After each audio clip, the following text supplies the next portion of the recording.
श्रावण मास शिव महापुराण अध्याय 2। श्री शौनक जी ने कहा, महाभाग सूत जी, आप धन्य हैं, परमार्थ तत्व के ज्ञाता हैं।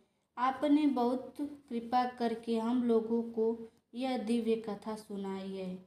निश्चित ही भूतल पर इस कथा के समान कल्याण का कोई दूसरा सर्वश्रेष्ठ साधन नहीं है। यह बात निश्चय ही आज हमने आपकी कृपा से समझ ली है। सूत जी, कलयुग में इन कथाओं के द्वारा कौन कौन से पापी शुद्ध होते हैं, उनका कृपा पूर्वक वर्णन कीजिए, इस जगत को कृतार्थ कीजिए। फिर सूत जी बोले। सूत जी कहते हैं, मुनि, जो मनुष्य पापी, दुराचारी, खल तथा काम क्रोध आदि में निरंतर लिप्त रहता है, वह मनुष्य भी शिव पुराण के श्रवण पाठन से शुद्ध हो जाते हैं। इसी विषय में जानकर मुनि इस प्राचीन इतिहास का उदाहरण करते हैं, जो उसके श्रवण मात्र से संपूर्ण पापों का नाश हो जाता है। प्राचीन काल की बात है, कहीं किरातों के नगर में एक देवराज नामक ब्राह्मण रहता था। देवराज ज्ञान में अत्यंत दुर्बल, दरिद्र, रस बेचने वाला तथा वैदिक धर्म से विमुख था। वह स्नान, संध्या आदि कर्मों से भ्रष्ट हो गया था एवं वैश्यावृत्ति में तत्पर रहता था। उसका नाम था देवराज। वह अपने ऊपर विश्वास करने वाले लोगों को ठगा करता था। उसने ब्राह्मणों, क्षत्रियों, वैश्यों, शूद्र तथा दूसरों को भी अपने बहानों से मारकर उन सब का धन हड़प लिया था, परंतु उस पापी का थोड़ा सा भी धन धर्म के काम में नहीं लगा।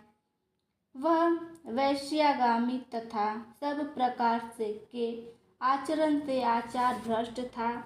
एक दिन देवराज घूमता हुआ प्रतिष्ठानपुर झूसी प्रयाग में जा पहुंचा। वहां पर उसने एक शिवालय देखा, जहां बहुत से साधु महात्मा एकत्र हुए थे। देवराज उस शिवालय में ठहर गया, परंतु वहां उसे ज्वर आ गया। उस ज्वर से उसे बहुत अधिक पीड़ा होने लगी। ज्वर में पड़ा हुआ वह ब्राह्मण के मुखारविंद से निकली हुई उस शिव कथा को निरंतर सुनता रहा। 1 मास के बाद वह ज्वर से अत्यंत पीड़ित होकर चल बसा। उसकी मृत्यु के पश्चात यमराज के दूत आए और उसे अपने पाशों में बांधकर बलपूर्वक यमपुरी ले गए। इतनी ही देर में शिवलोक से भगवान शिव के पार्षद गण आ गए। उनके गौर अंग कौरपुंड के समान उज्ज्वल थे। हाथ त्रिशूल से सुशोभित थे। उनके संपूर्ण अंग भस्म से चमक रहे थे तथा रुद्राक्ष की मालाएं उनके शरीर की शोभा बढ़ा रहे थे। वे सभी क्रोधपूर्वक यमपुरी गए और यमराज के दूतों को मार पीट कर, बारंबार धमका कर उन्होंने देवराज को उनके चंगुल से छुड़ा लिया और अत्यंत अद्भुत विमान पर बैठाकर जब वे शिवदूत कैलाश जाने को उद्यत हुए, उस समय यमपुरी में भारी कोलाहल मच गया। उस कोलाहल को सुनकर धर्मराज अपने भवन से बाहर आए। साक्षात रुद्रों के समान प्रतीत होने वाले उन 4 दूतों को देखकर धर्मज्ञ धर्मराज ने उनका विधि पूर्वक पूजन किया और अपनी आज्ञा दृष्टि से बस देखकर ये सारा वृत्तांत जान लिया। उन्होंने भय के कारण भगवान शिव के उन महात्मा दूतों से कोई बात नहीं पूछी, अपितु उन सब की पूजा एवं प्रार्थना की। तत्पश्चात वे शिवदूत कैलाश को चले गए और वहां पहुंचकर उन्होंने उस ब्राह्मण को दया सागर सांब शिव के हाथ में दे दिया। सोमनाथ ज्योतिर्लिंग की कथा। ज्योतिर्लिंग के प्रादुर्भाव की एक पौराणिक कथा प्रचलित है। कथा के अनुसार राजा दक्ष ने अपनी 27 कन्याओं का विवाह चंद्रदेव से किया था। 27 कन्याओं का पति बनकर देव बेहद खुश थे। सभी कन्याएं भी इस विवाह से प्रसन्न थीं। सभी कन्याओं में चंद्रदेव सबसे अधिक रोहिणी नामक कन्या पर मोहित थे। जब यह बात दक्ष को मालूम हुई तो उन्होंने चंद्रदेव को समझाया, लेकिन कोई लाभ नहीं हुआ। उनके समझाने का प्रभाव यह हुआ कि उनकी आसक्ति रोहिणी के प्रति और अधिक हो गई। यह जानने के बाद राजा दक्ष ने देवचंद्र को श्राप दे दिया, जाओ, आज से तुम क्षय रोग के मरीज हो जाओ।